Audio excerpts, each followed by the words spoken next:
सबसे पहले दोस्तों को जो हमें लाइक करते हैं, पसंद करते हैं, हमारी वीडियो को शेयर करते हैं, मतलब ही वो सब दोस्तों को। ठीक है, ये किचन की फरमाइश आपके साथ में शेयर करने लगा हूँ। ये 15 फुट ऐसे है, ठीक है, और 12 फुट ऐसे है। बीच में विंडो आ जाती है इसमें टोटल हैंडल्स किचन सारा बना हुआ है। ये प्रोफाइल लगी हुई है सारी, ठीक है, टोटली हैंडल्स है। इसके नीचे लाइट भी लगी हुई है, ठीक है। बाकी लैट्रिन अभी ऑफ की हुई है सारा सिस्टम इसका। ये हुड है, हुड कस्टमर का है। और जो चीजें हमने इसमें लगा के दी हैं, ये एसेसरी है, ठीक है, स्पाइस है, एक ये है, एक ये है। तो दीवार की लकड़ी का इसका वुड का फ्रेम लगाया हुआ है सारा। और इसमें एक ये चीज भी है, ठीक है। ये प्लेटें छोटी मोटी जो ग्लास वगैरह इधर आ जाते हैं इसके अंदर।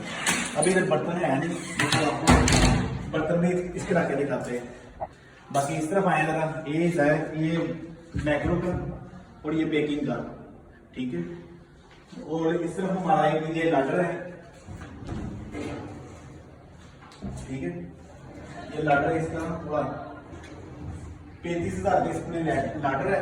और ये टोटल किचन हमारा बना है 2,60,000 रुपये में, ठीक है। लाडर वगैरह डाल के 2,60,000 रुपये में ये पूरा किचन हमने दिया है रावली के DC कॉलोनी के अंदर, रावली में, ठीक है। बाकी लव यू हो गया सब दोस्तों को।